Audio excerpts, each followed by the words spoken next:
This is a Film Stories original podcast.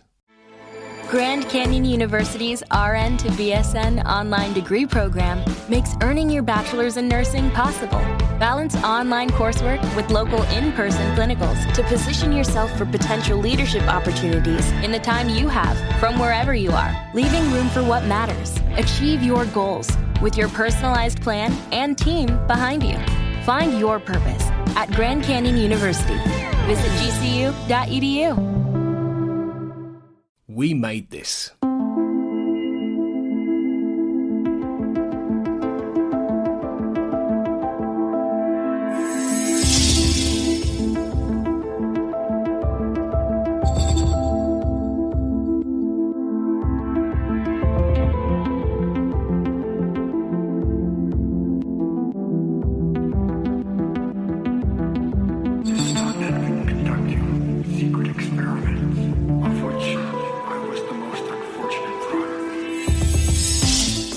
Everyone, and welcome to the Xcast. The truth is in here. My name is Kurt North, and I am with a very special guest this week in Chris Knowles. Chris, how are things, mate? We're going good. Everything's going. I just got back from Mexico. So. Oh, right, okay. How was that? Oh, it was great. It was a very interesting experience. I was given a talk at a conference, and just had all sorts of interesting experiences. Beautiful place if you ever want to go on vacation. Playa del Carmen. It's near Cancun. So. Okay, well, you heard it here, folks. You know, get your travel plans sorted. Head up to Mexico. That'd be fantastic. I don't think I've actually left, even though I've got Scotland 8 miles up from the border from me. I don't think I've actually ventured beyond my country in the last couple of years. So, well, this is my first time out of the country. I just had to get a passport. I've never been out of the country, so. Well, I'll be heading to Glasgow and Edinburgh in the near future. So that's where I'm heading to good old Scotland. So we're here, Chris. You're here. It's the first time on this season. I think we'll be contacting you later on, like we've done in previous seasons, the last couple of seasons, where you've done a bit of a recap on season 8 for us. We're going to be talking about Via Negativa soon, but I just wanted to get your thoughts first up on where the show is right now in relation to the previous 6 episodes, things like With and Without, Patience, Roadrunners and the like, and on what your thoughts are on the lead up to this episode itself. Well, behind the scenes, the show is in a very good place. Everybody was really happy with Robert Patrick. I think that because there wasn't a lot of conflict as there had been in season 7, that I think that the writers were a lot more relaxed, and I think we're writing much better material. And there was also like a much more of a get back to basics, focus on what the X-Files does best. You know, we had 2 seasons of pretty radical envelope pushing, and sometimes the envelope got pushed a bit too far. And the idea behind season 8 was like, let's just get back to like basics. Let's just get back to what we do. And the interesting thing is that to me, it sort of starts with this episode, is that there was what seems to be a very concentrated effort to recreate the whole atmosphere of Vancouver in Los Angeles. So we start to see a lot of episodes where they're trying to give you that misty, foggy, dark, rainy kind of vibe, you know, doing more stuff at night, doing more stuff in the city itself rather than, you know, out in the hinterlands or in the suburbs. So I think that the show was at a very good place. Everybody was really happy with Robert Patrick. Everybody was happy with the ratings. There was just a really good vibe. Frank Spotnitz has said that this was his favorite season to write for. Vince was less involved than he had been before because he was working on developing The Lone Gunman, which is unfortunate. Yeah, let's not discuss that just now. Yeah, but I mean, otherwise, the show is in a really good place. One thing that we see starting in this episode, and maybe arguably even Red Rum, but Gillian Anderson had arranged before the season started that she wanted to take, you know, X number of episodes basically off. and do the kind of scenes like we see in this episode where you can just shoot them in a day. She wanted to go back up to Vancouver to spend time with her daughter, who was in school in Vancouver, and just basically needed a break. The interesting thing about that is that you started seeing all these people saying all this nonsense like, oh, Chris Carter's trying to get rid of Jillian, and it's going to be the Doggett show, and all this kind of nonsense. People swearing up and down that they had the inside track. Oh, Chris Carter's forcing Jillian off the show, which is just complete, absolute nonsense. It was because she wanted to take time off. She didn't want to be working constantly. And I think they really made the most of it in this episode. I think they did a great job with it. Yeah, I mean, we'll come to talk about some of the way that they actually do it in this one, because it works really well for Doggett's character, especially given that he's completely oblivious to what's happening. There's a bit of information that comes out here, which is the beginning of that. It's been an interesting sort of opening few episodes. We've got Shuiko and Salvage to come up shortly, and I've already recorded Medusa with John Kenneth Muir, and we had a really good discussion, which you'll hear in a few episodes' time. So I'm going to speak to future Kurt now. Just about the first 12 episodes. It's almost like a season of two halves, and as I say, we will get you back on towards the back end of the season to talk about the season as a whole for that. But we are here to talk about this week. We're here to talk about Via Negativa. So it was season 8, episode 7, and it was written by Frank Spotnitz and directed by Tom Warmby, and it aired on the 17th of December 2000. So the last episode to air in 2000 as well. And I know that Darren's mentioned on his review that it's quite interesting that the apocalyptic kind of cult thing kind of kicks in for the final episode of the season, this kind of millennial kind of aspect to it, and Millennium has maybe a little touchstone here as well in Doggett's character.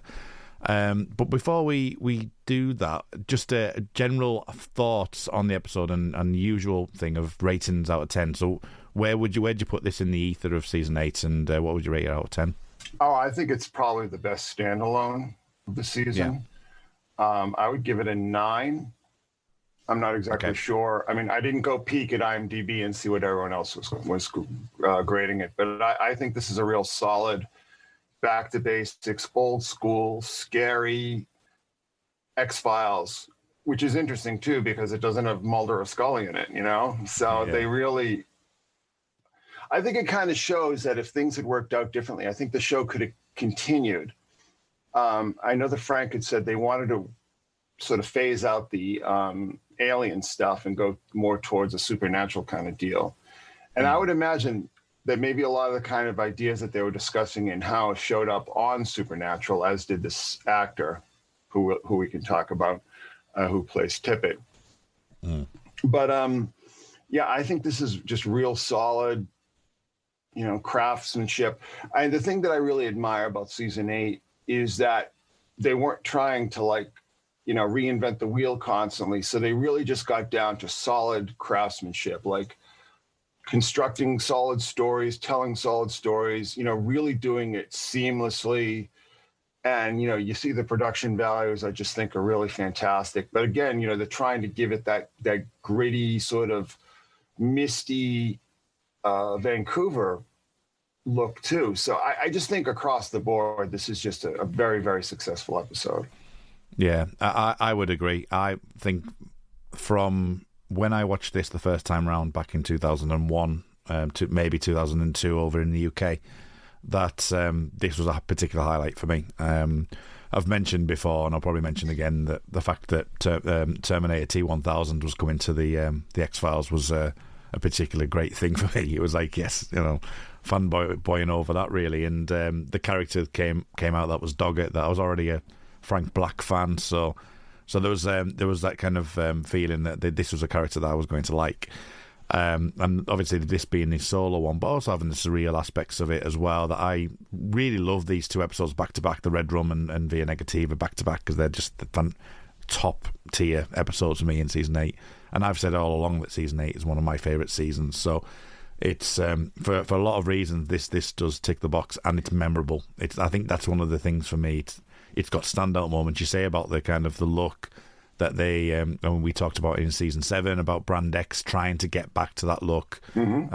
Roadrunners has some of the really dark, deep stuff in towards the back end of that episode where you've got the silhouette of Dogger, and so they are using the evening, the kind of the dark light, the LA light to change the scenes, and I really do appreciate that. IMDb only rated it 7.6 out of 10 though. And that was from that's IMDb 2,500 votes. Yeah. Well, I keep mentioning that at some point IMDb just sort of rebooted the ratings and all that kind of, when they got rid of the boards and everything. So I would imagine it might have been higher rated before, but like I said, I mean, this is a time when the fandom, the online fandom is just a viper's nest. It's so ugly and so poisonous, and the hatred towards Robert Patrick was just so egregious that I think people who are older, but also like your more shipper types, because there's been a lot of fans that have discovered the show since it went off the air, but by and large they tend to be shipper types. And shipper types, if it's not just straight up Mulder and Scully, they get very upset, and they would have preferred it if it had become like Moonlighting, just like, a romantic comedy with just sort of vague supernatural elements in it. I think that probably would have suited them pretty well. Well, one of the things with that, I know that there is some people that I know that really enjoy these, and especially there seems to be a resurgence for Annabeth Gish's character, and obviously in 9, which we will talk about, at some point. But there has been, as I say, some re-evaluation of that, and I have seen things peeking through the curtain that isn't Soul Shipper focused. But it is interesting, like sort of in this world of binging, that people are finding the show. It's gone to Disney Plus recently as well, hasn't it? So it's going to be interesting to see if that actually has any traction. The episodes themselves over season 8, though, it's interesting because the beginning, you kind of look at likes of what we've seen already within 8.2, without 8.3, Patience 7.5, Roadrunners 8.1, Invocation 7.7, Red Rum 8.4, and Via Negativa 7.6. So they're not too bad. They tend to drop off on the next 2 episodes, which I'm not really that surprised at. But they only go down to 6.9. So it's not the worst X-Files that I've ever seen. I think something like Excelsis Day would have got 6.4 or something. So it's not it's not the end of the world for season 8. Put it that way, which is interesting in itself. So and as you say, season 8 had a bit of an increase in viewership as well, didn't it? So which was fascinating at the time. So I do remember hearing that. Well, it certainly stopped the rate of decline. In 6 and 7, the audience was really dropping off. And I think a lot of that was due towards, which we've discussed before, which is The Sopranos and Alias going on the air. But also, there was just a change in television viewership. And I think that people were, even at that early point, were starting to move away from network television. Shows get old, people tend to just lose interest. No matter how well done the show is, I mean, a lot of people just come aboard for novelty value, and they're not necessarily interested in the basics of the show or the mechanics of the show. They're just there because, they saw the show on the cover of Entertainment Weekly in the supermarket checkouts line. So you've got to just factor all that in. But I think it's just, until season 9, the audience retention is really remarkable. It really is. So, you take a show like Star Trek: The Next Generation, which is, kind of highly regarded in many, many circles. But, and people look at the 6th and 7th seasons of that show and say, well, this, it was just getting better and better and better. And I agree with that, but it was getting better and better at the same time. It was just losing huge chunks of its audience. It's just inevitable, it's just an inevitable process. Yeah. And I think you're right. I think I've been guilty of that. I've watched TV shows that have gone on for, I know shows on the air now that are getting into the 10th season, and I kind of gave up around 7. So it's, I think it is inevitable that, that eventually that wanes off. I'm fairly a completionist, to be fair, in most things. but it has to keep me entertained. And X-Files obviously was that show for me, and I think like Star Trek is the same. I'd complete Star Trek, obviously with Next Generation, for example, but there is shows that I'm the same. You know, I get to season 6, season 7, and you know, it's like, especially network television, there's certain like procedural stuff that I'm like, oh, okay, this is getting a bit kind of tired now. Yeah, well, you know, the interesting thing, and let me just interject here, is that so network television has its own kind of rules, right? And the networks tend to get very involved with their bigger shows. So when a show starts to fall off a bit, the network starts to get very involved. You know, they start to get very intrusive on the creative process. And this is something a lot of writers have talked about. And this is why you'll have like these huge turnovers in writing staff in later seasons of these shows. The X-Files really needs to be commended that we did not see that, really. I think in season 9, there was much, you know, you can kind of feel a bit more of the network's cold, clammy hand on its shoulder. But I mean, up until this season 8, I think that they were just, you know, there was always notes, you know what I mean? Yeah. Like, for instance, you know, you saw on the Facebook group that somebody had published or posted excerpts from the Redux screenplay, which didn't have all those horrible voiceovers. You know, I mean, to me, like, if that episode didn't, I really want somebody to do a mix of that episode without the voiceovers. But that's network notes saying, no, you know, people, we got a lot of new viewers tuning in. They're not going to understand. And it's just like Chris Carter, like last minute, Chrissy, you know, it's just like, well, you know what I mean? It's just all those awful, ponderous kind of voiceovers. And what I think otherwise would have been a really good show, really good episode. So I think that, you know, the X-Files really needs to be commended, because I think that they were writing their own ticket, and just up until the end of the season, it was just really, really well done. And like I said, just like the level of craftsmanship is just so solid. Right. Well, let's jump into Via Negativa then, and look at this in more detail.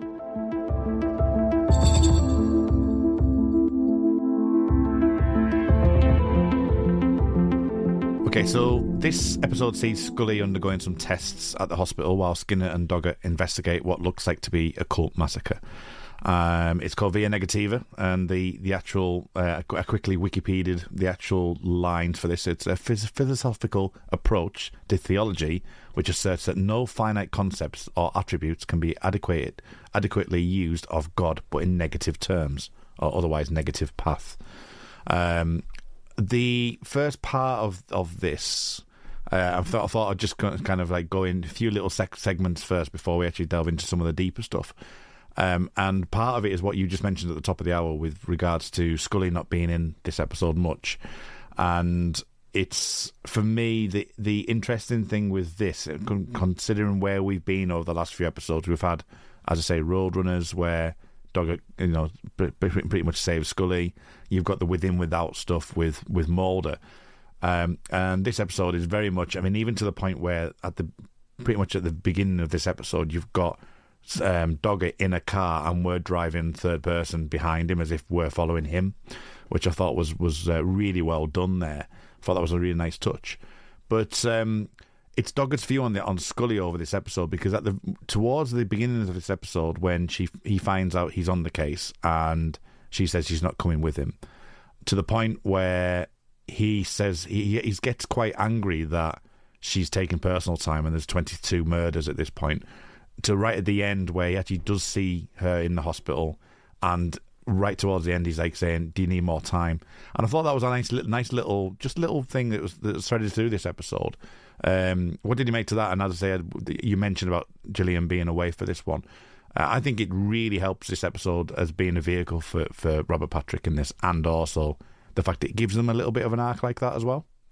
That's real life. You know, real life isn't everybody working the case together every day. You know, I mean, people have medical emergencies or, you know, whatever, and they have to take time off. I think the great thing about this episode in that regard is not just that it gives Robert Patrick a chance to really delineate his character, but that great chemistry that he has with Mitch Pileggi, I think is, we see that again in The Gift. So yeah. I think that this really holds together very well in that regard. And, the thing is that Robert Patrick is just, he's not a diva. He's not a prima donna. He's a working actor who shows up to work and, gives it every bit of intensity that he can. And, that's something that people on set said. He was just very intense and just very involved. And he really loved this character and he wanted that kind of character. Unfortunately, I think it just came a little bit too late in the show's life.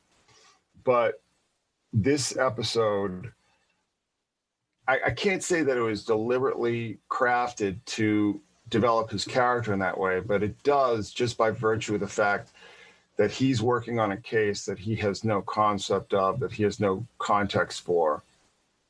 And the way he responds to that and the way he's sort of just drawn into the madness as the story progresses. Just great, again, just great craftsmanship, great writing. This is just a solid, well-oiled machine of incredibly hardworking professionals. And that really shows up on the screen in this entire season, even with the weaker episodes. So, there's that little run between, maybe even this and, getting up to Pearl Manum where we have, short. I love Short Kill. I know people hate it, but I love it.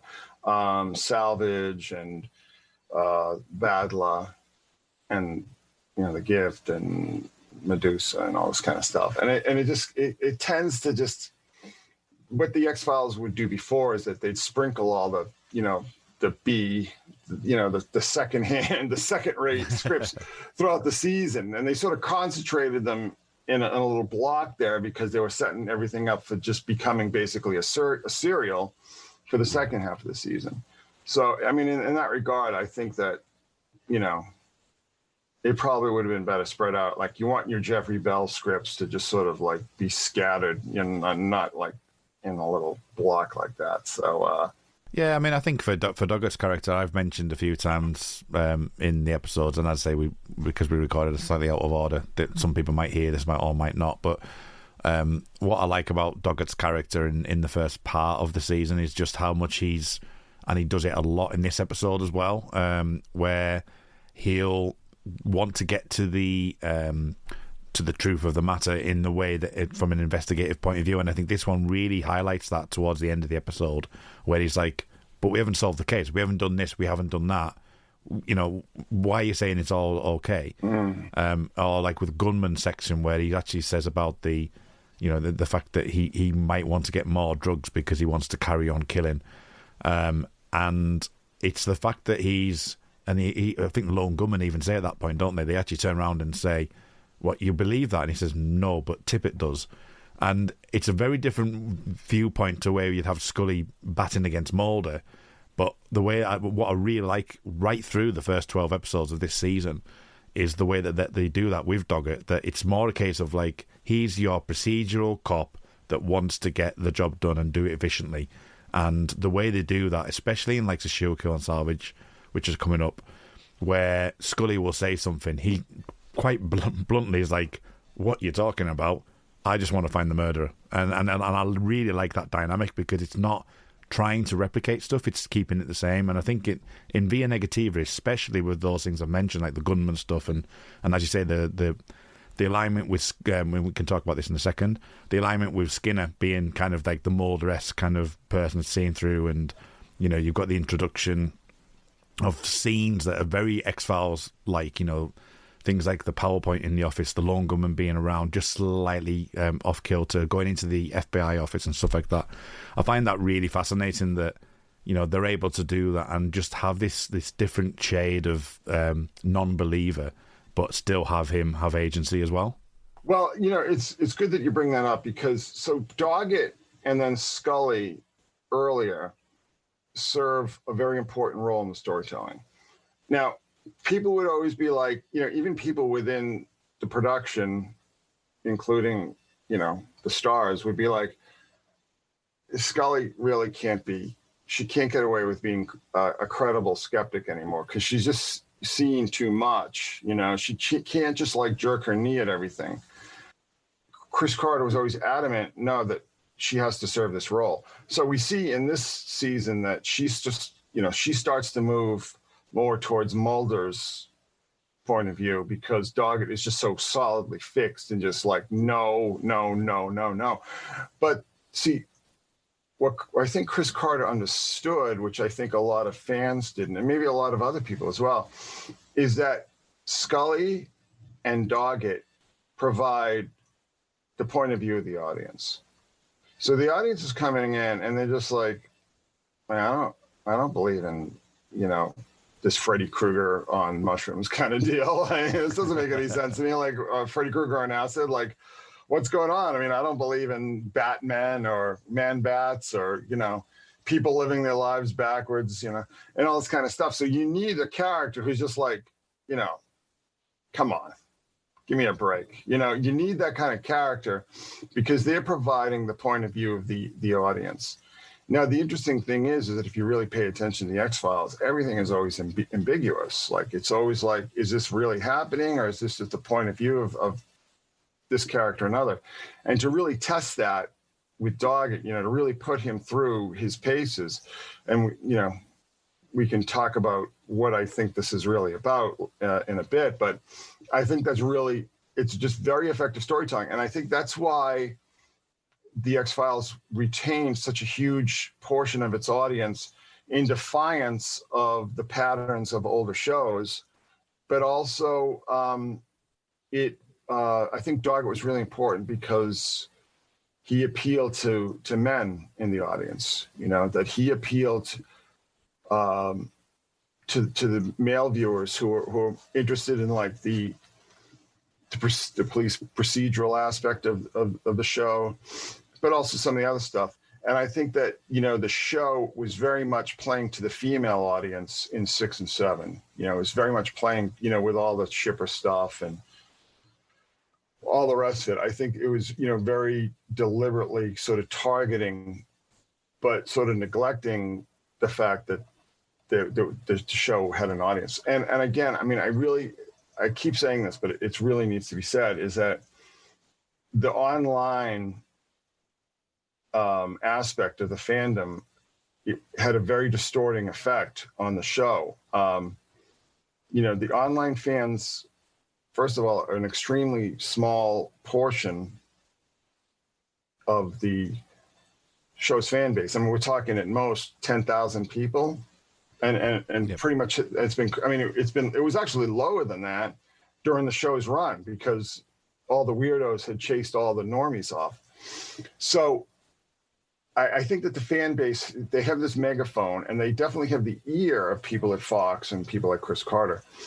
But I don't think they should because they're not representative in any way, shape, or form of the fan base. It's not like, you take a poll and you design the scientific poll so you can interview 10,000 people and they'll speak for 30 million or 40 million people, or whatever.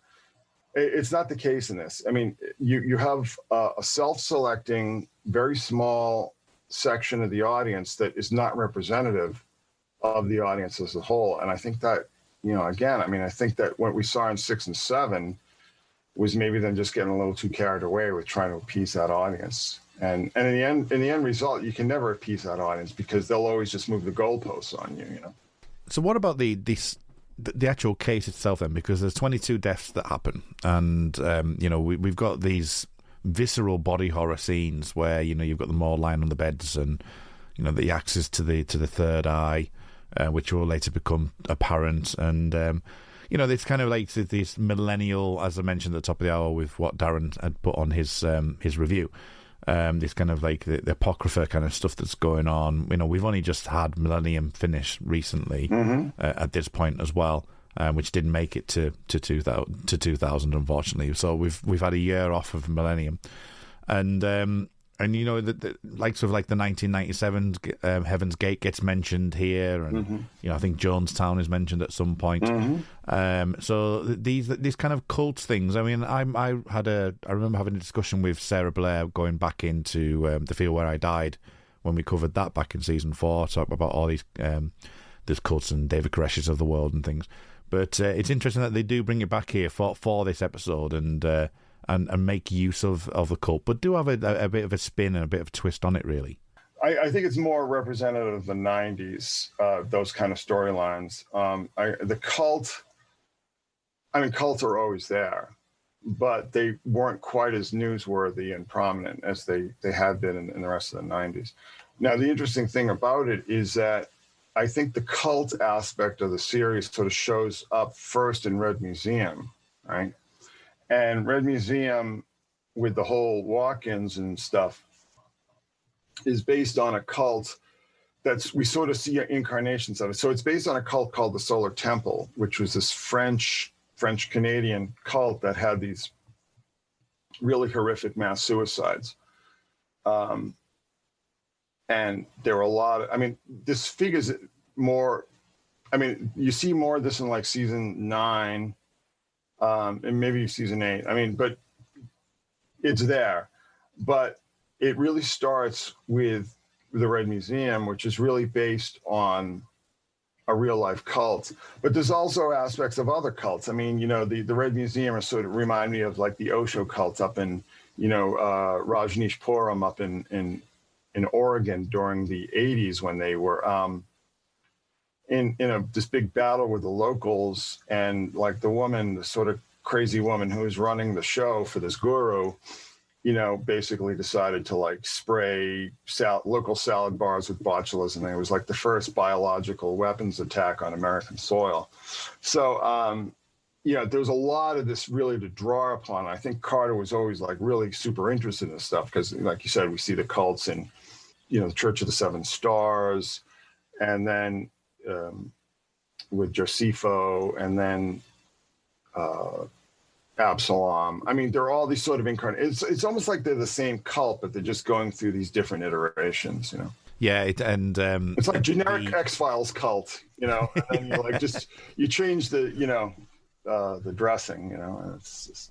You mentioned about the guest star here and in Tippett's, and I think the way that he portrays this role is really good. I really enjoyed his performance. Some of them, even like the micro expressions he uses in some of the dream sequences, which we'll no doubt talk about the dream sequences shortly. But and they're just the very nature that they kind of allude to it at the beginning of the episode, where it's like they're saying that he's not the typical person. You weren't expecting him to be a mass murderer. It wasn't on their radar that this was going to happen, and it was a bit of a surprise for them. But just on that, and the actor himself as well, because I think it was really well cast in this for this episode, definitely. Yeah, so the guys, I'm going to try to pronounce his name, and please forgive me if I mispronounce it. No, notice I said just Tippett. Yeah, no, so it's Keith Zarabaika, who we later see in Supernatural playing Donatello. Really very this is a guy, you're starting to dip into like the LA pool of character actors in this season, and actually, the previous seasons as well. So this guy has pretty much been in a lot of stuff. And I think by the time he appears in this, he's pretty well seasoned. And I think he really understood the role. And I think he really, there's a real complexity there. Like he's willing to sacrifice himself so no more people will die, But also like the fact that the Grant Heslov character, the drug cook, the guy cooking them, the meth cook, the proto Walter White, if you will, right?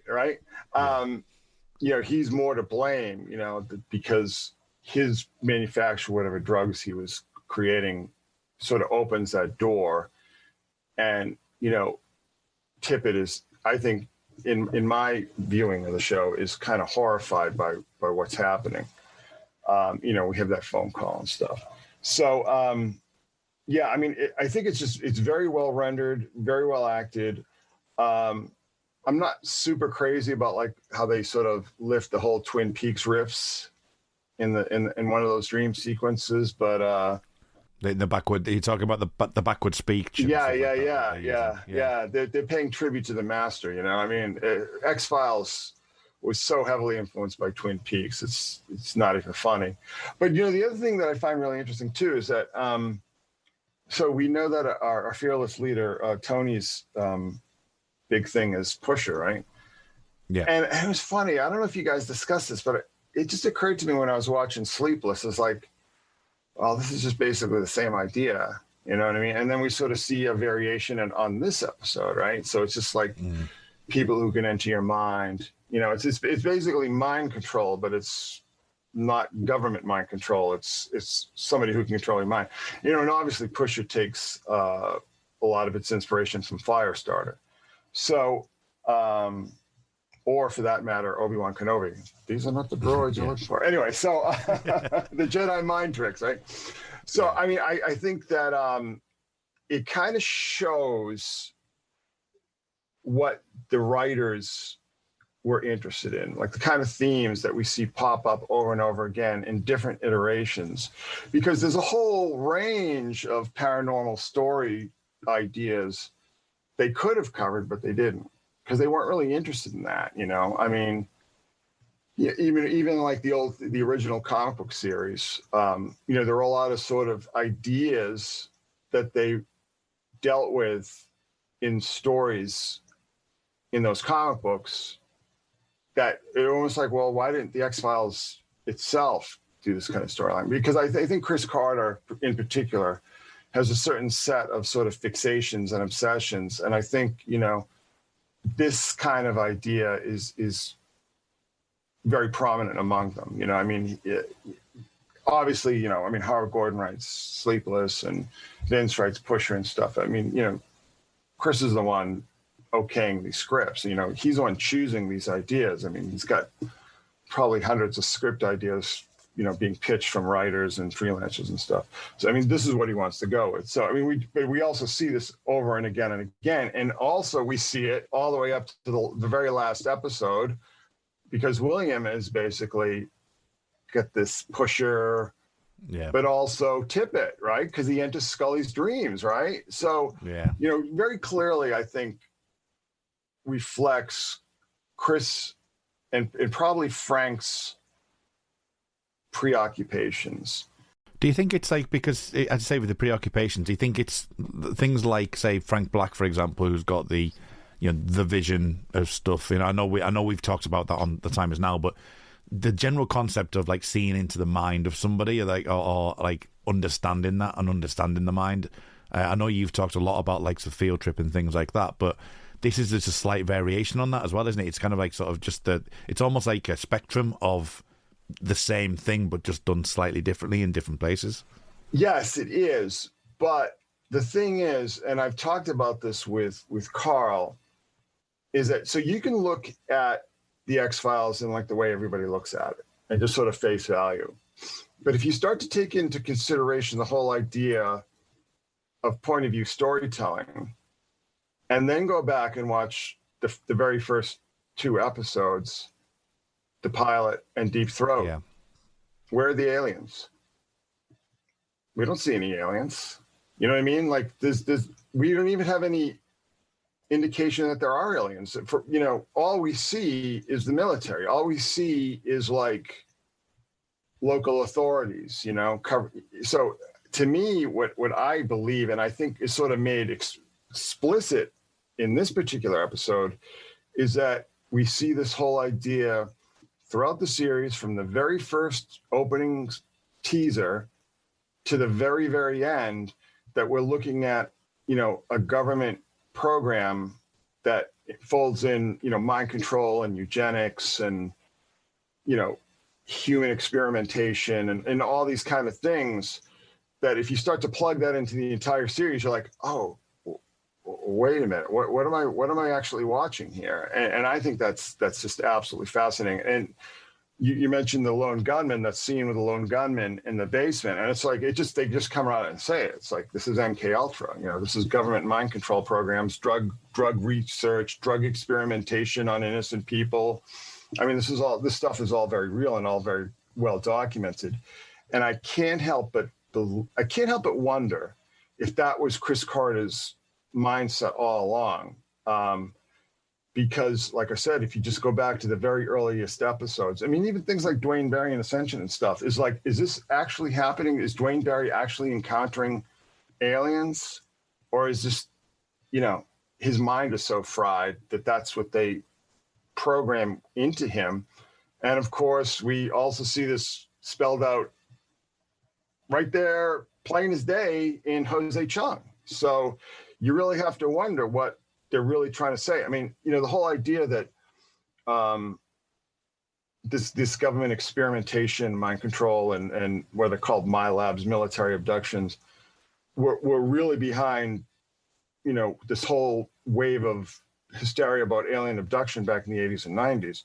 I mean, that was a very fringe idea that was not in, it wasn't even in like the mainstream fringe. It was like the fringe of the fringe.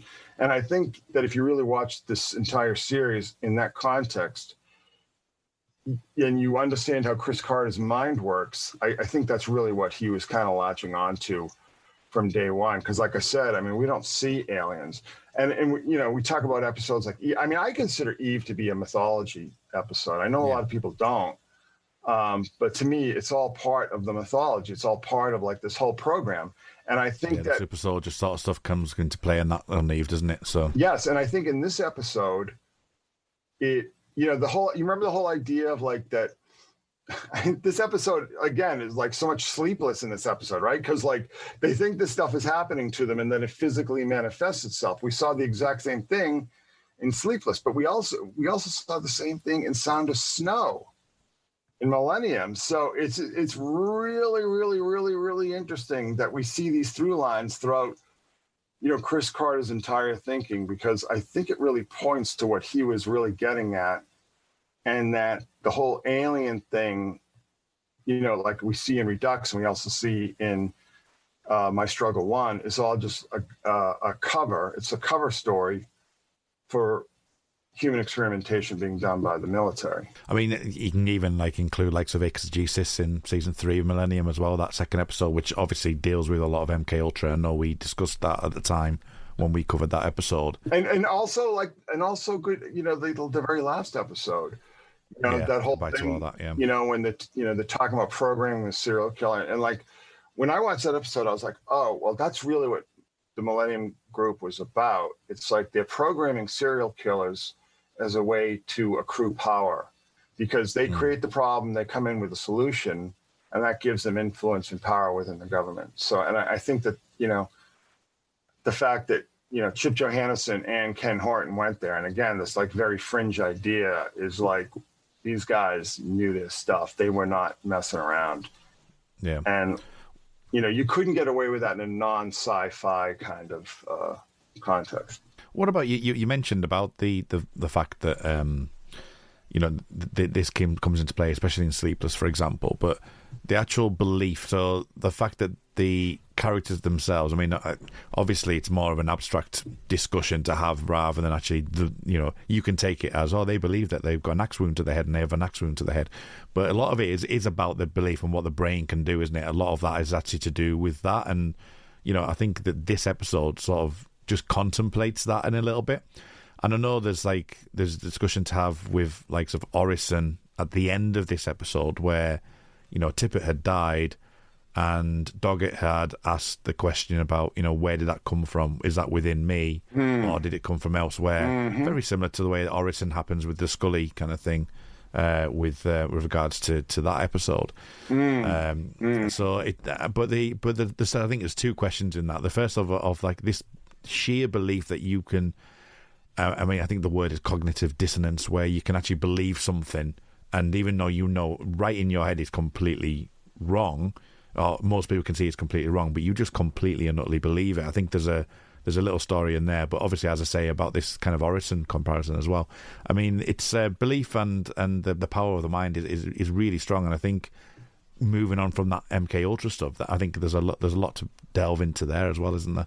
Well, there really is, and it seems to me like it's an extreme example of like the placebo effect.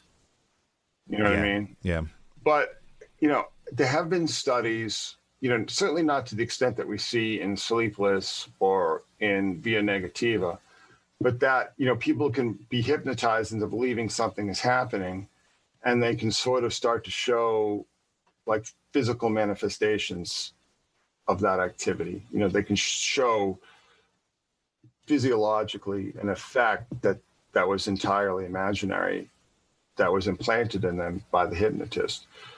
So I think that again, I mean, it just seems to be like things that Carter is really fixated on, because we see this all throughout Millennium, and we see this all throughout the X-Files, like I said, up until the very last episode.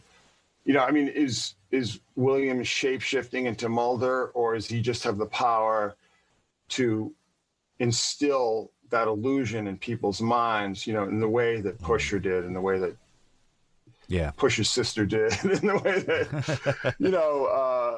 we see with Preacher in Sleepless and in this episode. So it's clearly a fixation. And you mentioned Field Trip, and just that whole idea of these internal narratives becoming so lucid and explicit that they do start to take over your reality. Another episode, it's just so funny. I mean, another episode you can count on this is Gehenna. The Millennium episode. So, I mean, it's clearly something that Chris Carter seems to be very fixated on. And that's why he's either writing or approving these scripts and certainly rewriting them, right? So I think in this case that the interesting thing about season 8 that I think you can't really say about any of the Los Angeles seasons, and you may not really be even to say about any of the seasons since season 3, is that what we really have in season 8 is Chris Carter solely focused on the X-Files. And you can kind of see this, it's funny you can see this because when you watch the DVD extras, the Behind the Truth, whatever the hell they're called, about each season. I mean, Chris Carter is in a lot of the season 8 one, and he's not in a lot of the season 9, and he's not, not so much. I mean, like, of those 4 seasons, he gets the most face time for season 8, and because he's really, he's back in the driver's seat. And I think, I mean, I know Chris Carter gets a ton of criticism, and a lot of it he deserves, right? I mean, it's just like his tendency to just first draft his scripts and not really, because he's busy. And you see this, if you read articles in like the old X-Files magazines, you always see like, for instance, in Providence in season 9, he's saying like, well, I'm still working on the script as he's shooting. Same, you mentioned Excelsius DI, the same thing. He was working, he was sending people, he was faxing dailies up to people up in Vancouver, like as they're sitting there around, like looking at their watches, waiting to shoot the scene, and he's sitting there still furiously typing away at it. So, but yeah, I mean, again, it's Excelsius DI, we see the seeds of Via Negativa in that as well. So I think people just, if you went back and just watched, don't even watch the series, just like sort of think about the series, think about the episodes, you're going to see a much different storyline and a much more consistent storyline emerge than like, there are flying saucers up there with aliens that, black fires and stuff. If you start to look at all that stuff as allegory and metaphor, it starts to make a lot more sense, at least to me. Yeah. Well, speaking of that then, what about some of the visual cues that are in this episode? So things like the third eye, the blood trodden steps, which are kind of foretelling. For example, when Doug is walking down the corridor, he sees the blood steps and then realizes they're his, because we've got these dream sequences and stuff like that. There's a few things in this that's got some abstract kind of views to it. What did you make to those dream sequences with those abstract kind of visualizations in there? Well, again, I can't even think of them without thinking about David Lynch. You know, I just kind of feel that did Frank? He didn't direct this episode, did he? No, he didn't. No. Oh, you said Tony Warmby. Yeah. Which Tony Black has said in the mailbag that we must talk about his rise to power, because he started off doing direction for things like Coronation Street, which is a soap in the UK. Well, that's a far journey, right? Yeah, exactly, yeah. So I just think there's a lot of Twin Peaks in this. I think there's a very sort of deliberate attempt to pay tribute to Twin Peaks in here. Yeah. And you know, maybe even like other, you know, just sort of, I mean, it just feels like this is Frank doing his Lynch tribute in some ways. I think it really kind of starts to kick in. I know there's stuff before it. It really starts to kick in bang on the 20-minute mark when John Doggett is standing just by the jail cell once he's arrested the doctor, and he just stays there for quite some time, because that's a Lynchism in itself, that Lynch often holds on a camera angle for quite some significant time. Now, obviously, network television, you're not going to do what Twin Peaks The Return did, where you had someone sweeping a floor for 15 minutes or whatever it was. Or it felt like 15 minutes. I love that. I think, yeah, it was great. So you're not going to have something like that. But even like the way that Robert Patrick's been told to be directed and just stare into the middle distance and, you know, just slowly kind of like then move away. I think from that 20-minute mark is where that kind of Lynchism comes in. Well, that's a signal that we're entering dream reality. Yeah. You know what I mean? Like, this is no longer, and see, to me, that's, you know, the, what's the name of the character? The Heslov character. The thing I want to mention that's really funny is that Grant Heslov was one of the people behind Men Who Stare at Goats. I don't know if you ever saw. Did you see Men Who Stare at Goats, based on the John Ronson Crazy Rulers of the World book? I haven't. No. Okay, so that's a movie that, like, very highly X-Files adjacent, because it's about like the remote viewers and stuff. And you know, it's George Clooney and Ewan McGregor. Oh, actually, I might have thinking about it. Yeah. Oh, carry on. It's a fantastic movie. It's a great. Jeff Bridges in it. It's a great movie. But Grant Heslov was also involved in Argo too, which is kind of a movie that people have all forgotten today. But you know, I think was a really interesting movie. And the other interesting thing to me about this is that this episode is running prior to Mulholland Drive, right? Yeah. David Lynch's Mulholland Drive, which a movie that I absolutely adore. And it's funny to me because it's kind of almost like the same vibe in some ways, you know, because Mulholland Drive is all about dream reality. And, you know, like the intense reality that the dream, I mean, that's what all Lynch's work is really about. But I think it's really interesting that there's this very strong thematic connection between not only Twin Peaks, but Mulholland Drive. And it kind of makes me wish, you know, one of my problems with the Revival series is that it was just trying to like dip back into that like 1994, 95 well that you just can't. I mean, the world is entirely different now. And I almost kind of wish that, and I know that they wouldn't, but I almost kind of wish that they just had gone like, well, let's just get crazy. Let's just like totally blow things up and just start from scratch and just do. I mean, I would have liked, I really would have preferred that the event series be a serial. But anyway, I mean, the point is that there's obviously clearly a lot of Lynch here, as there is in the entire series. And again, I mean, you have a situation where like everyone thought season 7 was the end of it, right? And then they really thought season 8 was the end of it. Yeah. And then it's like, and then it just keeps going. So when you have those kind of situations, that's when like people just say, well, screw it. Let's just do what we're going to do. Hi, I'm Karen Conable. I played Judy and Chucky in Plus One and Mrs. Peacock in Home. And you're listening to the X-Cast. Yeah, I mean, I think, as I say, with certain elements with this in the dream sequences, I mean, Robert Patrick has said this is obviously is one of his favourite episodes of the season. But just the things that he's having to do, like, I absolutely adore and have it burnt into my skull when he says, "I'm not sure I'm awake." And the way he plays that, and that's, again, is quite a long take. So there's things like that I think the whole dream sequences, and they don't necessarily, like, people would maybe think that dream sequences have to be like the end of this episode where you get the blue tint, which is amazing.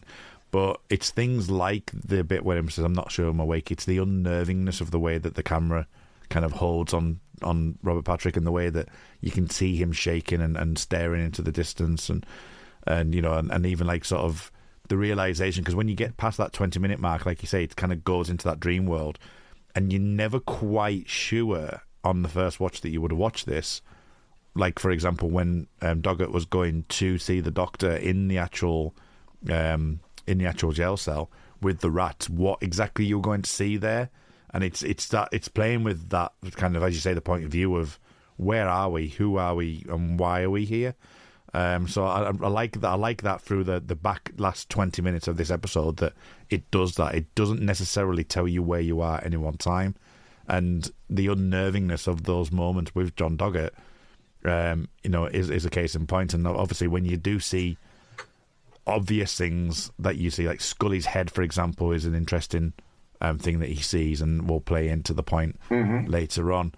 And obviously seeing Tippett in, you know, levitating and with his third eye open, and seeing even Doggett kind of looking in the mirror and seeing that.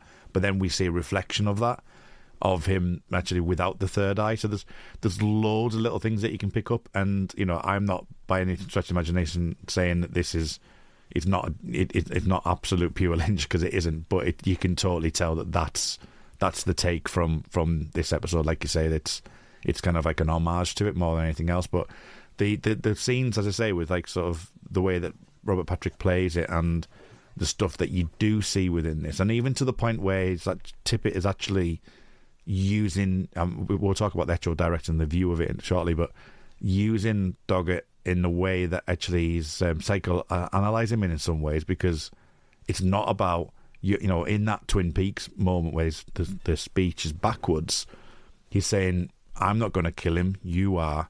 And that, again, is not necessarily going to be, you're going to kill Scully. It's actually all designed for him to commit suicide himself. And I just think some of that, like you say, in the writing, just really, really works in that way. Yeah, I agree. And it's kind of like, you know, I mean, I don't know how people have ever brought this up, but again, it's that kind of like Freddy Krueger aspect to it.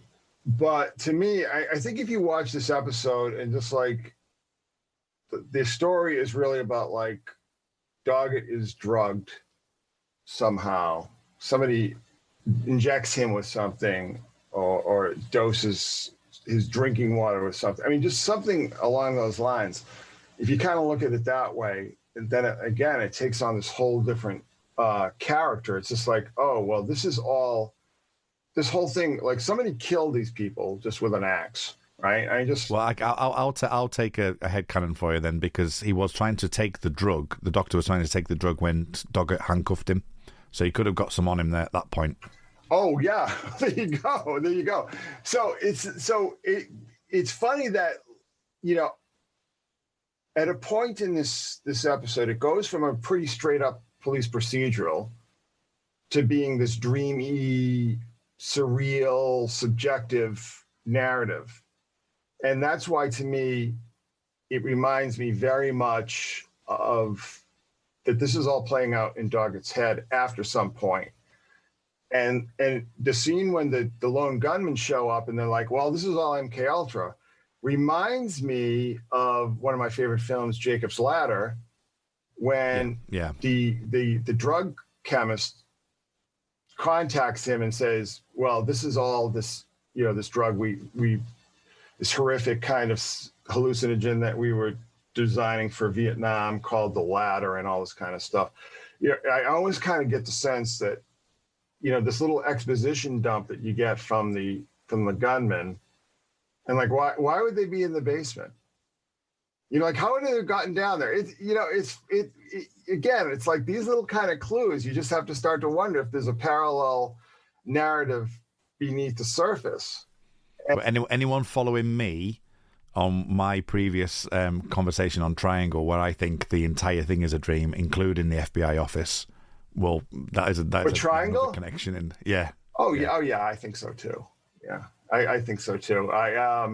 And then of course, again, I posted in the Facebook group of where Chris Carter came up with this ingenious idea that it was basically from an old comic book from the 70s, which is the same exact plot line. You know, Nazis sort of hijack this ocean liner because they're after some guy who's on his way to Europe and blah blah blah and everything like that. Yeah. So but boy, if you're gonna steal from the truly obscure.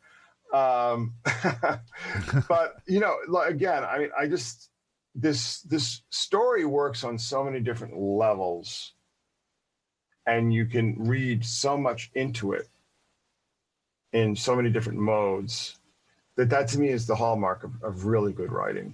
You know, a really good story to me, and people, and I know people disagree with me because everybody just wants like, this is what it's about, this is what happens, and this is how it was resolved.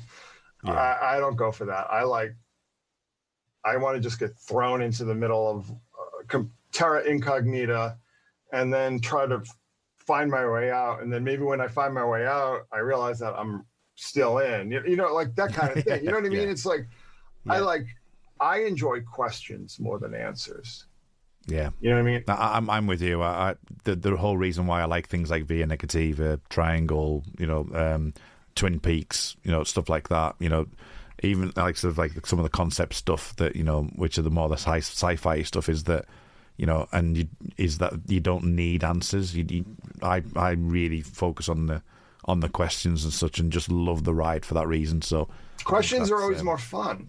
Yeah. You know, and I think it's interesting too, because it's like, you know, Chris Carter just sort of like led the shippers on this little wild goose chase for so long, and they were really resenting it because they just wanted the show to just become basically, like I said, moonlighting with maybe an alien showing up once in a while. And, you know, that's not what they really wanted. People don't want what they think that they want. They want it. I think in a lot of ways, people, you know, Motorhead had an old song called "The Chase is Better Than the Catch" off the Ace of Spades album. Yeah. And, you know, I think there's great wisdom in that. You know, it's like the chase is the adventure. Yeah. You know, that's the road. And the solution is the end of the road. And then where do you go next? You know, I think that the openness, and Chris Carter said this explicitly to the network over and over again in the first season. He's like, no, you don't want to answer these questions. You don't want to tie it up in a little bow, because that's not what people are watching for. People are watching for, you know, places for their minds to go. Yeah. I mean, perfect example is David Lynch, you know, his Twin Peaks. You know, the network said, we want to know who killed Laura Palmer. So in season 2, they had to do that. And then it quickly declined in quality straight after that. Yeah, season 2 was terrible. No, it really was. It was. But you know, it wasn't even Lynch. You know, because he was off making Wild at Heart. Yeah, and actually, that's why McLaughlin was Kyle MacLachlan was pissed at Lynch, and that's why he would not commit to doing Fire Walk with Me. Like, he just committed to do like basically a large, you know, sort of an overgrown cameo, but that's when Chris Isaac took over, because he was pissed, because you just left us in the lurch.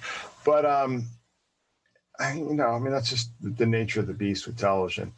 But I think one of the reasons why this show stayed on the air so long is that because it didn't answer the questions, you know, because like when you get to the truth and like they just basically tell you what the whole story's about, you're just like, really?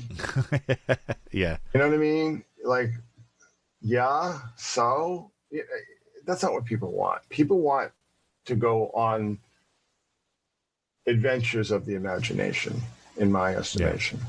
Oh, and that's exactly what this episode is, isn't it? I mean, that final scene then, as I say, with the Scully thing, really taking it on board that, at the very beginning of this episode, you've got, him saying, that, you know, what do you mean she's taking personal time? There's 22 people dead.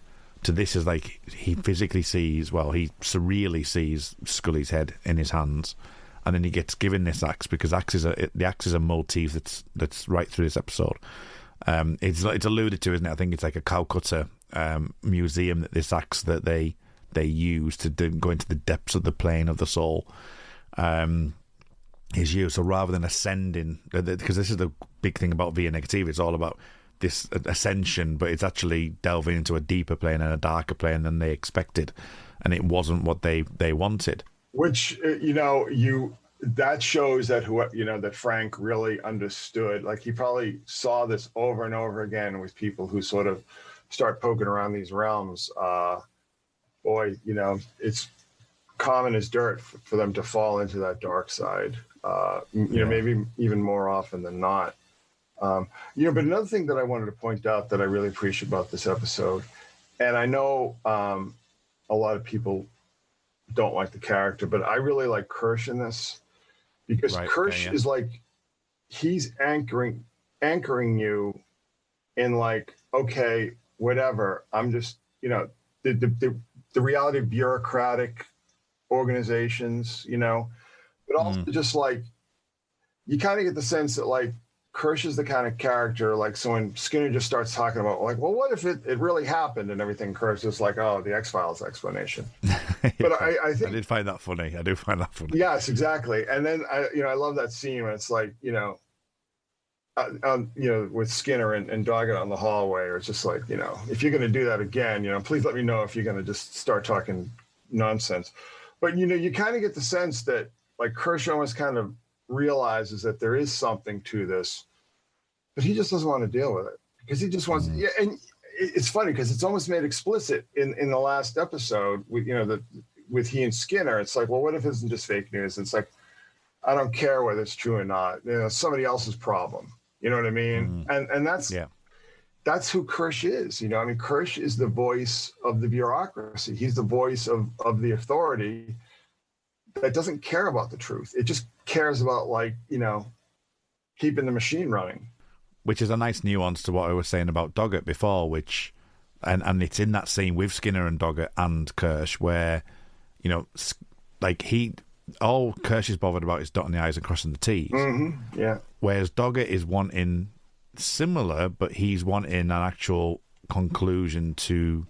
I think Darren says it in his review actually, where he says conclusion to the episode before we go into the really weird stuff, and it's where an X-File would normally end.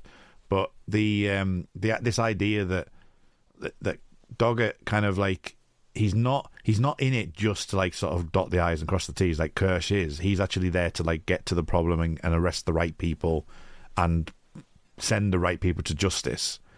But what I found interesting over this season, and I won't mention it too much here, especially with like some of the gift and when we get up to that level, is something I never really realised before about the suppression of truth that actually happens as you get further and further in. And, there's a little bit in here with, I'd say, the Scully thing where she's suppressing, the truth from Doggett, and Doggett doesn't know. He just wants to know why that she's not there. So there's a bit of suppression of truth and that happening in there as well. But with Doggett's character compared to, as I say, to Kirsch's, is that Kirsch is just doing it just to sign the piece of paper to say that's done. Whereas Doggett's wanting to like sign the piece of paper and then follow it through and go to the court case. That's more his thing. So I like that nuance between the two of them. It's funny because everybody always said, "Oh, Doggett is dogged." Everybody always sort of like pick up on that sort of double meaning. Like he's dogged, but he's dogged. Like he's like a dog with a bone. Do you have dogs? Well, I haven't now, but I've had dogs. Have you ever had two dogs at one time? No, just okay. So if you have two dogs, you realize that dogs are really concerned with justice and fairness. Like, why didn't I get why did you give him a bone? Like, where the hell's my bone? You know what I mean? But it's funny because it sort of carries over, and it's a bit hard to explain. But dogs are really concerned about justice and fairness. It's funny to watch, and they're more attuned to our thought processes and our emotions than we would probably prefer to believe. But Doggett to me is driven by a sense of justice. Mulder is driven by like this quest of loss. You know, like both Doggett and Mulder have trauma, like family trauma in their background. But like Mulder is interested in the truth, and Doggett is interested in justice. So Mulder isn't always interested in justice. No, you're definitely right there. And when it comes down to it, Doggett isn't really interested in the truth. He cares about justice. And I think that is so consistent and so well delineated throughout the series that I think I think it's something that fans tend to overlook, that Chris Carter can create these characters, or could create these characters you instantly understand, and they instantly inhabit, you know, in finding actors who inhabit those roles. And I think in this case, you know, we have where we have Kirsch, and we also have Doggett, you know, so we have James Pickens Jr. and Robert Patrick really understanding these roles. And I think that tends to falter a bit with Monica Reyes, not in this season, but I think in season 9, it's just kind of clear that nobody understands, you know, or nobody knows what they can do. Like, what do we do with this character? Like, who is she supposed to be? So she, like, in some cases, she's sort of just a straight ahead investigator, and then later on, she's almost like Scully light, and it's just like she's kind of all over the place. But I think Carter's original conception of her is like Melissa Scully as an FBI agent. And that's like a great idea. Like, that's a really good idea for a character, right? And Annabeth Gish came in and inhabited that role, you know, particularly with,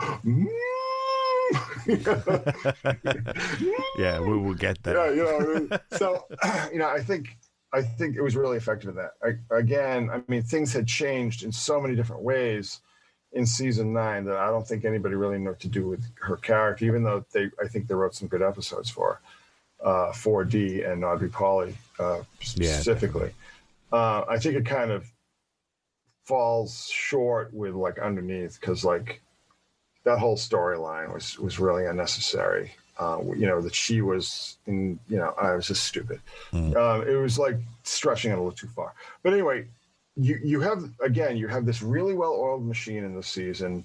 You have Chris Carter focused on the show in a way that he hadn't been since the 3rd season, because, you know, late 3rd season he starts working on Millennium.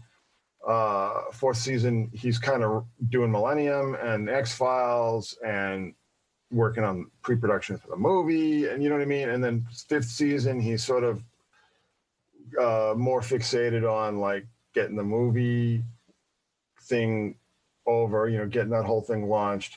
And the likes of Harsh Realm as well. I know I've got to say that because I've just got to wait for your reaction to it. Oh, God. but it's interesting. So he's doing all these sort of big high concept pieces like How the Ghost Stole Christmas and Triangle and so on. And then, of course, Two Fathers, One Son in season 6. But he's also working a lot on at least the first half of, you know, season 3 of Millennium. And then, of course, the Harsh Realm toilet that just stinks up the whole joint. So, but like season 8, and it carries over into the writing, you know. I mean, I think his writing, you know, all those sort of like weird ear scrapey sort of like old Stan Lee comic book dialogue kicks that he has in a lot of his hastily written scripts. I mean, it really feels like in season 8 that he's spending more time writing naturalistic dialogue, which I think goes a long way in making these stories credible. You know, I know Frank is the same way. And, you know, Frank's really interesting too, because I mean, Frank's working on this and working on The Lone Gunman. And Frank is, you know, writing almost as many scripts, or his name is on almost as many scripts as Chris is, right? So it's a really interesting dynamic. It's a really interesting dynamic. But I think really the difference is that you have the show's creator like firmly behind the driving wheel. So even this episode and episodes like Roadrunners and so on, you know, where you have these strong voices within the hierarchy writing these scripts, they really translate well because you can just tell there's the buck stop here guy at somebody is at the top making the decisions, and I think that what makes it such a an effective season. And unfortunately, when you talk about The Lone Gunman, I mean, the pilot was great. That was done around the time because that's Rob Bowman, right? And his last X-Files episode proper is On Me. So the difference between the pilot and the rest of the series, which is just unbelievably atrocious, is pretty stark. But I think that hurt the series as well. I mean, when season 8, I think is very well thought of. It was very successful at the time. It wasn't well thought of with the sort of this self-selecting extreme fringe online, but did well in the ratings and so on. And I think that there's been a lot of critical reevaluation. It's like, oh yeah, that was really good. That was a really good series. I think probably the last hurrah for the franchise as a whole. What is this series about? And I don't know if you could tell me what the series was about in season 6 and season 7. You know what I mean? Like, was it a comedy? Was it a drama? Was it high concept? Was it a serial? It's just kind of all over the place. And even within like the mythology, because the mythology is kind of going all over the place as well. And I think there was just a lot of confusion, and certainly in season 7, exhaustion. And the ship is really righted. And again, this is the best. I think I would even go so far to say that I think this is, if not the best, it's one of the top 3 standalones of the post-Vancouver era. Yeah, I would agree with that. Yeah, Via Negativa sticks in my mind for a lot of things. And whenever I think of like sort of post, that kind of era, you could see this as a movie too. Like, it's very cinematic.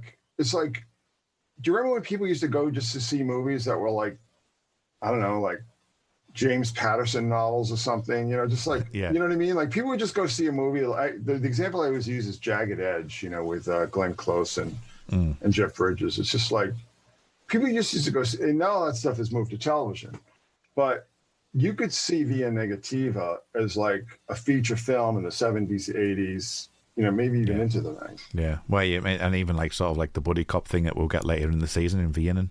There's elements like that work. So they had great chemistry. See, this is really the tragedy. They had great chemistry. Yeah. And they loved working together. I mean, both of them, both Robert Patrick and David Duchovny said, we had a great time working together. And I wish there was more of it. Yeah, exactly. Yeah, would have been nice to see them in the revival, but that wasn't happened. Right. Anything else you want to mention just before we go into the mailbag? Now, there is some information there's some discussion in the mailbag about the end scene with the blue, the reoccurring light. So we might talk about that in there. But is there anything else you want to mention before we hit the mailbag? I just want to reiterate. I mean, just like rewatch this episode with the understanding that it's not any reflection of reality, even within the universe, but it is like, this is John Doggett's first drug trip, his first LSD trip. Let's just put it that way. That's the title of this episode. So let's dive into the mailbag then and see what people thought of this one, and we shall go and do that right now. But I'll have a bit of a sleep first.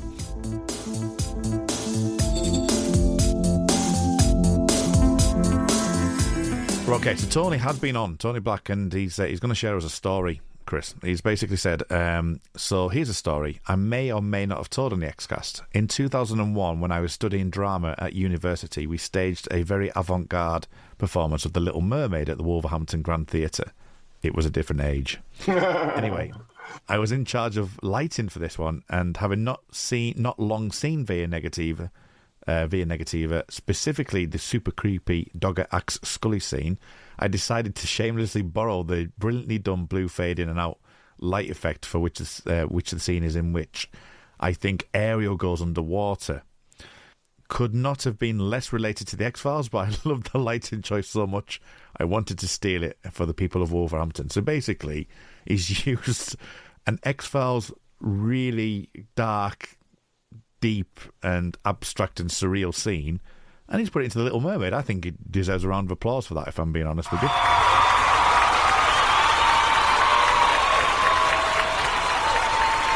Well, but that's one of the things that they used a lot in Vancouver was that blue light. Yeah. And you didn't see as much of that in LA, at least not early on. I mean, it's almost like there was a different lighting palette for each one of those seasons.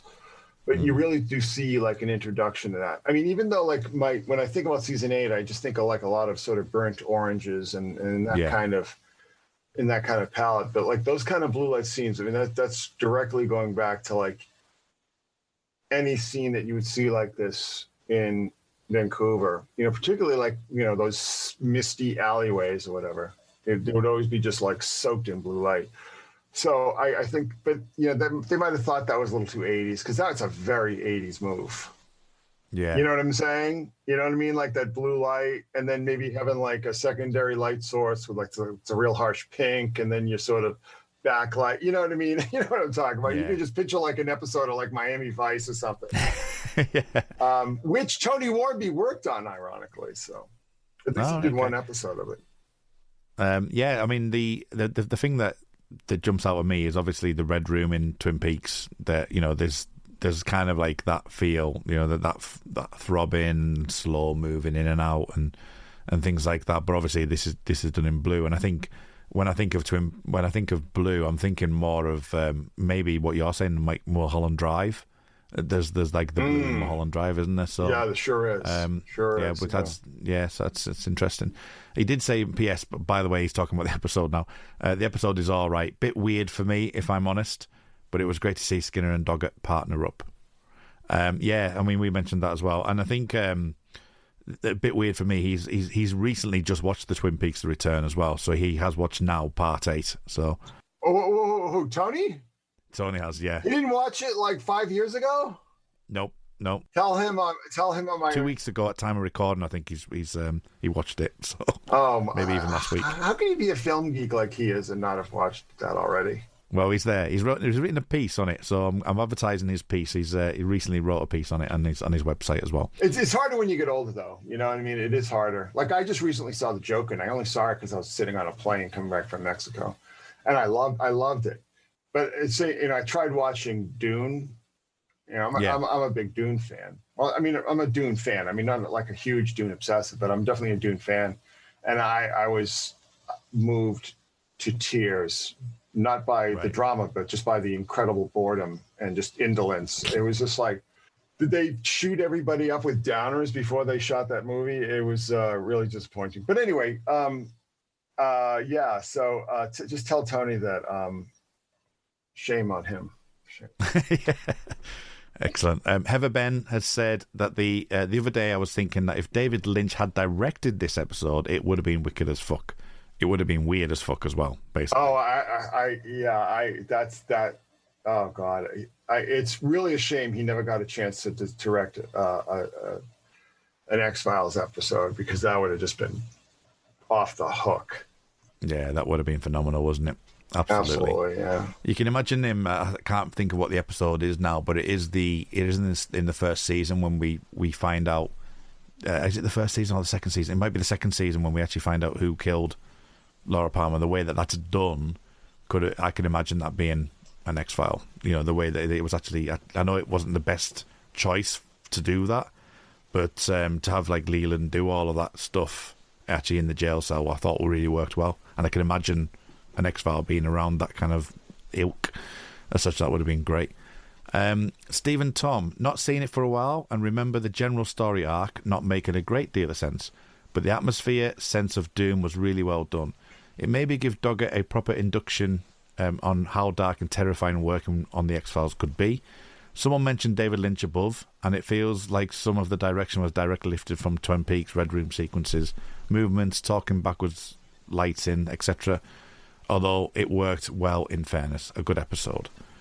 And then Christopher Pilbeam has said, a great episode of Millennium. I mean Twin Peaks, I mean X-Files. Probably in my top 5 for the season. Andrew Levitt then says, and we'll discuss this one, easily the best episode of season 8. Via Negativa makes Dogger experience an X-Files for himself, and he comes out the other side more interesting and relatable character, with a killer who can get inside the dreams of his victim and make them believe they died. The case itself is one of the most chilling the show ever did, enhanced by Tony Wamby's expert directing. It's made all the more terrifying by the absence of Scully and her expertise, showing viewers that what Dogger is made of. The scene where the rats eat a man to death is memorable for how horrific it is, and Dogger's dream sequence in the last act is expertly crafted. Still sending chills down my spine after multiple viewings. Via Negativa is the last 10 out of 10 for the series for them. Would you say that? I mean, I know you'd give this a 9 out of 10. Is this probably the last great episode, or do you think there's more post this episode? Well, I love like one of my favorite runs in the whole series is like Per Manum, This Is Not Happening, Dead Alive in 3 words. Like those 4 episodes, I just huge fan of. It's interesting too, because like the mythology is clearly much stronger in season 8 than it had been for a while, and it's much stronger than season 9 because in season 9 mythology is pretty weak. But I think there are still some really. I mean, I love 4D, I love John Doe. I even like Demonicus. And, it's funny because there are a lot of, that millenniumistic aura definitely invades the series pretty early on. I mean, I would argue just as early on as Demons, which again, I mean, is another MK Ultra. I mean, it's explicitly MK Ultra, right? So I think that I actually talked to Chris Carter about this when I interviewed him. I was like, people have sort of criticized you for bringing so much millennium into it, and his argument was kind of like it. The story themes could be sort of translated to X-Files themes, but it also, I mean, the X-Files is like an equally apocalyptic kind of series that's just approaching the same themes from a different angle. But I also think that because Millennium is more based in reality, that I think it just, it appeals to you because it's like, it's fun to play in this little toy box with flying saucers and stuff. But after a while, as a storyteller, you're just like, all right, okay. You know what I mean? The amazing thing about the series is that UFOs are really hard to make interesting. And, they really are. I mean, it sounds funny to people, but it's just like all it really boils down to is just sort of like lights in the sky and like kind of weird, maybe coincidences and things happening. But, past that, you're starting to get into like abduction and Space Brothers and all this kind of mythology that just really isn't interesting because it has no basis in anything that people recognize as reality. So I think moving towards a more millennium feeling style of narrative, I think was just a natural evolution because don't forget that, UFO fever sort of peaked in 97 and then like it dropped off really quickly.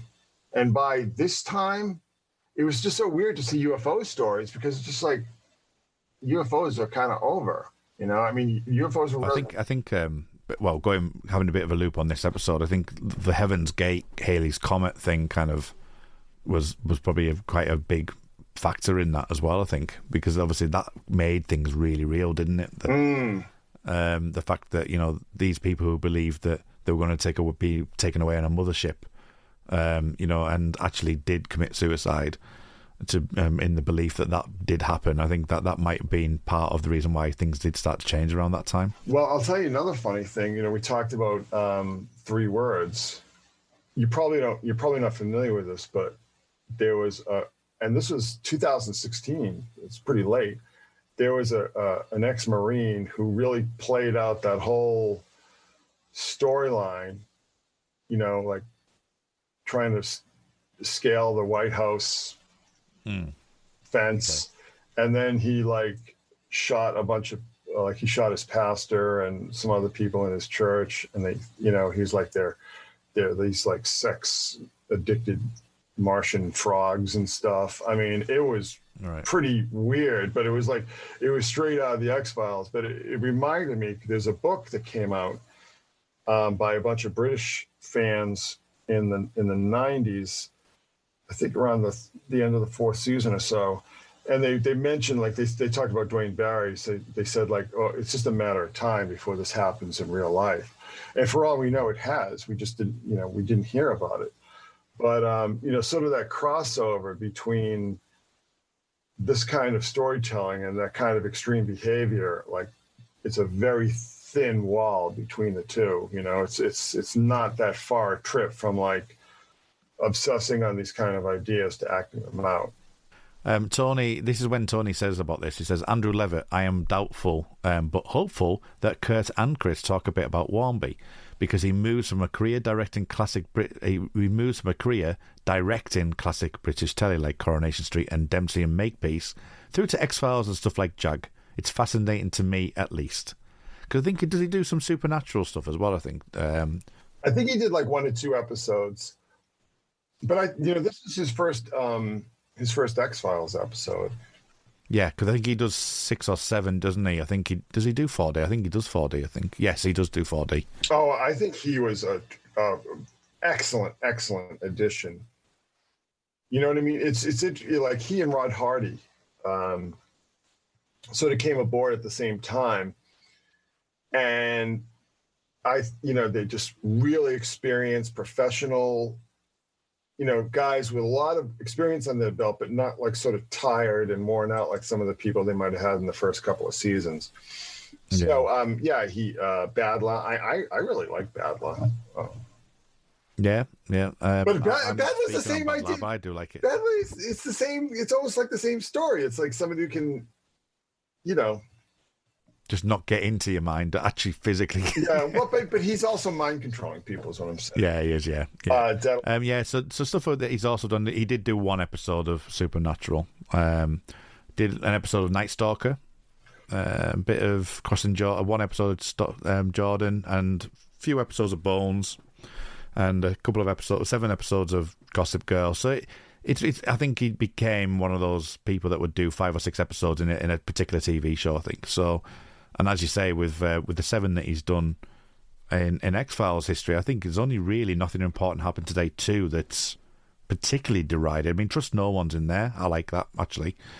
Here's the thing with nothing important happened today. 1 to me is like abysmal. You know what I mean? It's such a low point in the series, and when I watched that episode, I'm like listening to the dialogue, and I'm like, who the hell is writing? Who did this final polish on this? Because that's not Chris Carter's voice. I mean, it's like I'm pretty well attuned to his tics, and it's not him. I mean, I don't know who wrote that final draft, because there's all this like weird kind of like salty dialogue in it that's just like he wouldn't have written that. Nothing important happened today too is like infinitely better.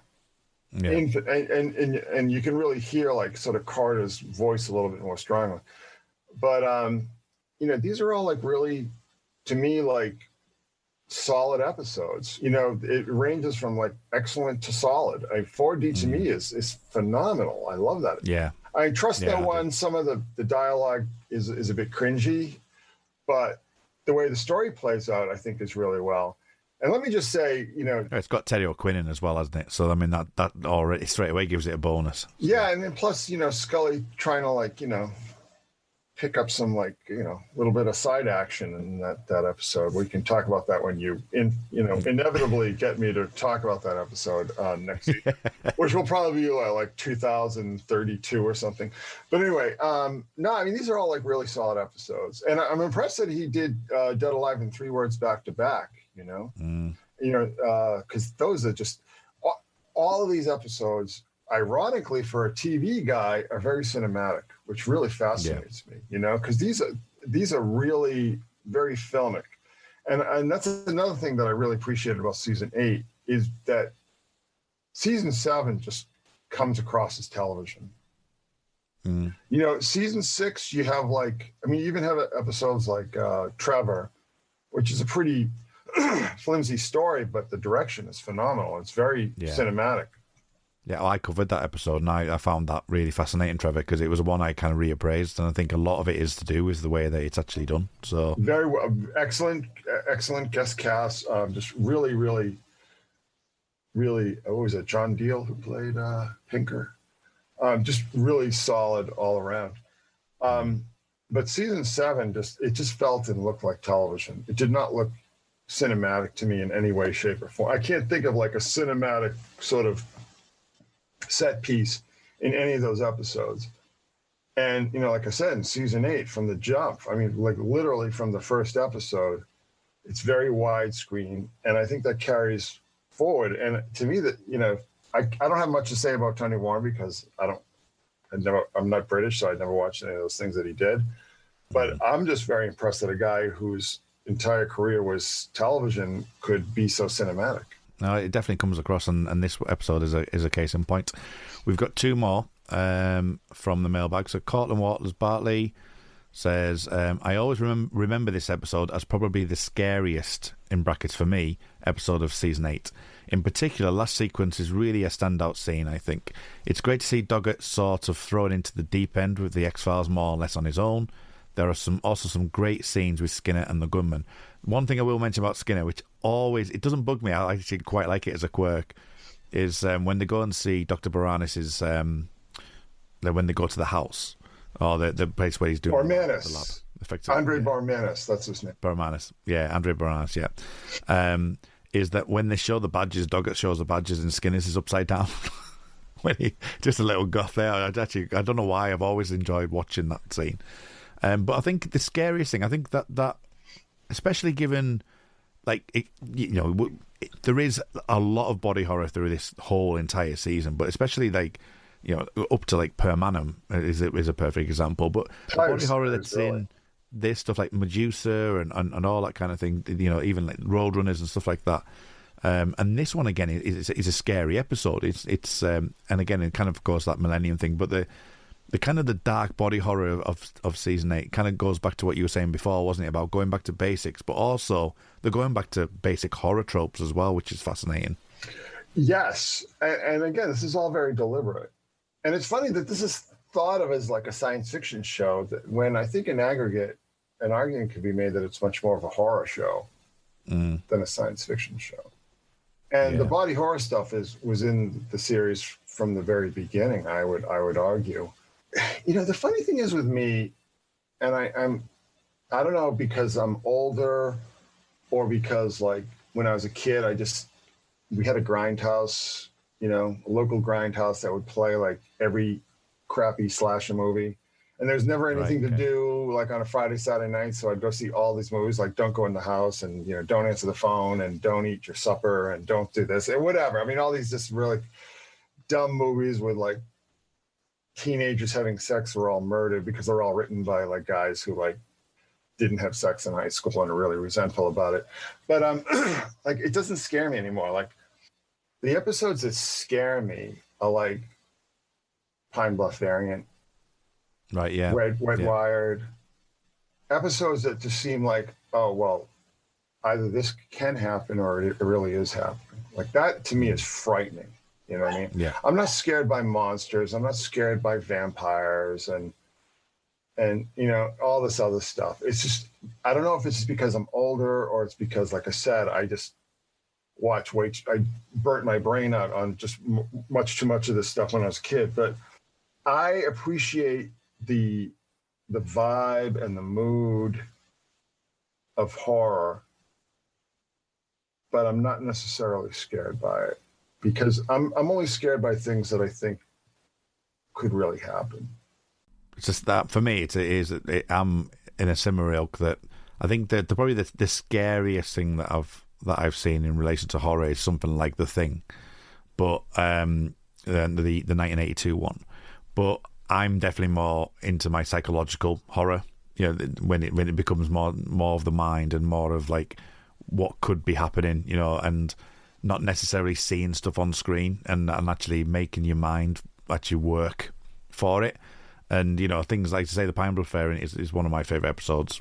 I love that stuff. And but yeah, it is interesting how different people will visualize something in a different way.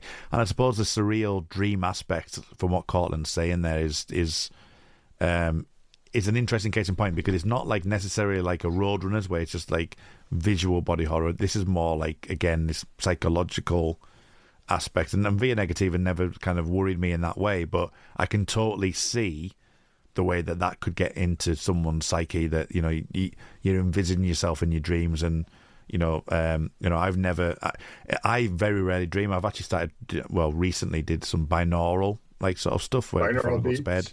Yeah, just to see, and my dreams became more and more vivid. I stopped doing it for a while, and it wasn't because I didn't want to. I just ended up not getting that thing about it. But my dreams did get really, really weird.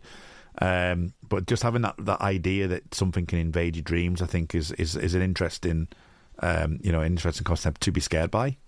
Yeah, well, it's just I just find it like very entertaining, and like even though like I'm not sort of existentially scared by it, like.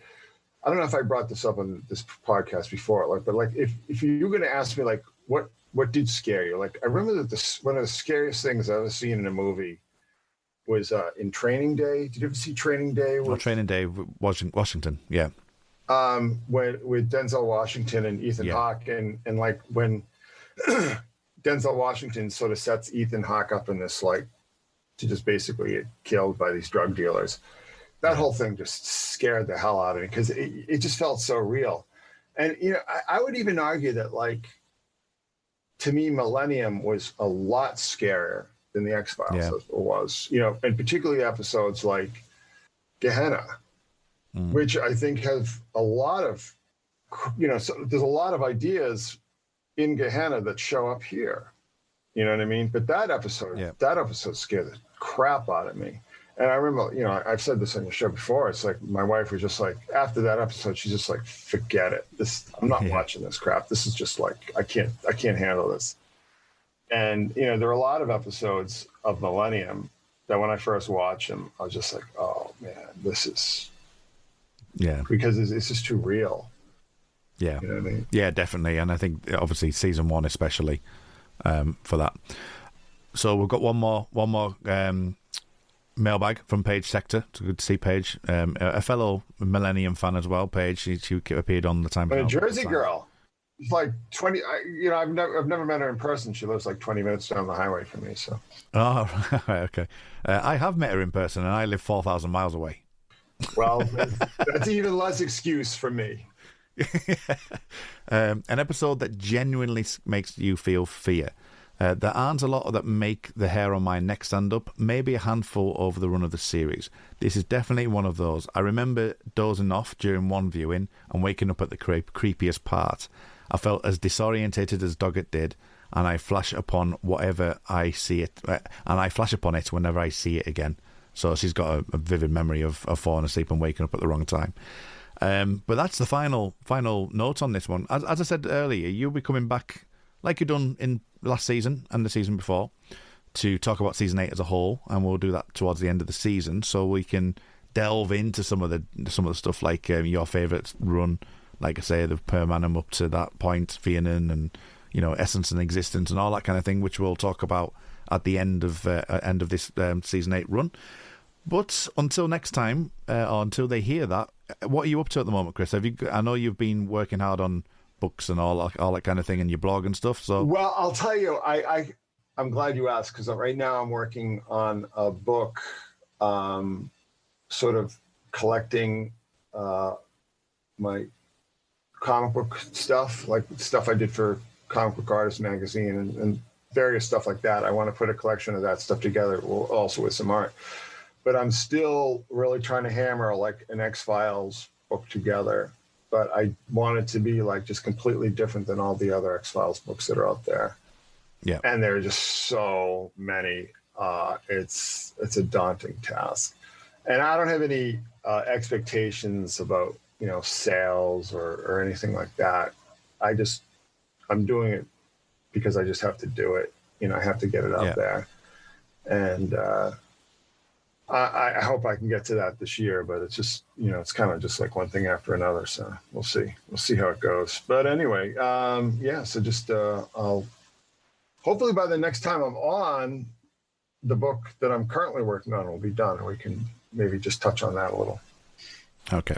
So where can people find you on? I know that you are quite active on the tweets and the stuff like that as well. So where can people find you online?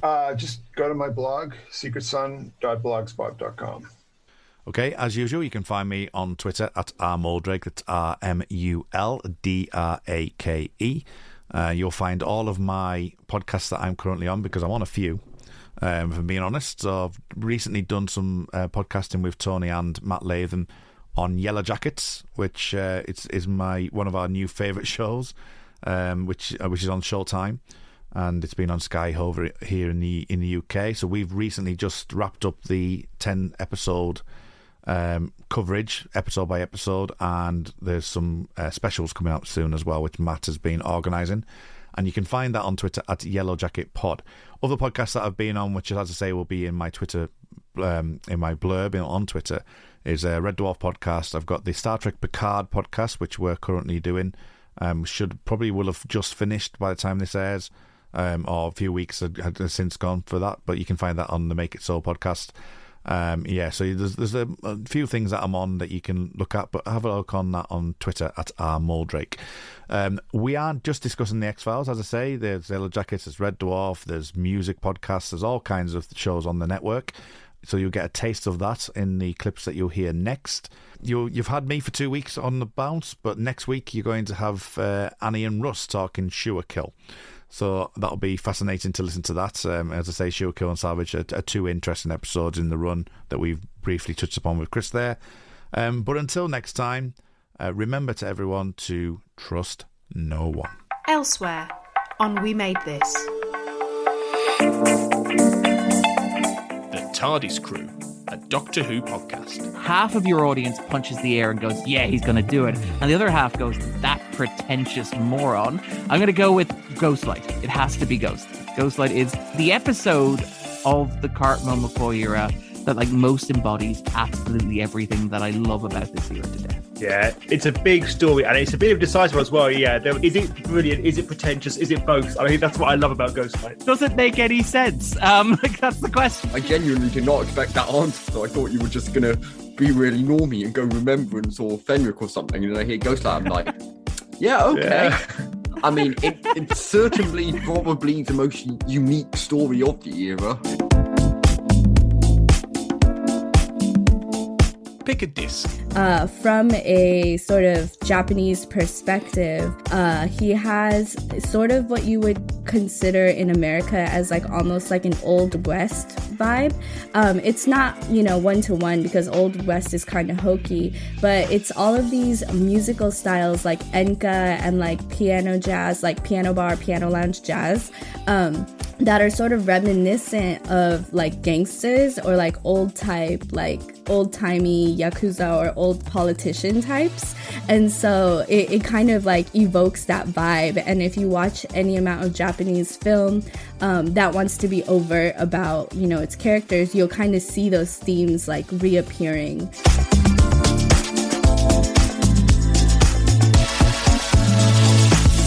Shipwrecked and Comatose, a Red Dwarf podcast. This does have another one of my favourite lines. And I'm pretty sure you can both guess what it is. You want to squeeze my buttocks together to make one juicy giant peach. And I have never been brave enough to squeeze anyone's buttocks together to make a juicy giant peach. Have either of you ever squeezed someone's buttocks together to make a juicy giant peach? No. No comment. Check out all of these shows and more on the We Made This podcast network.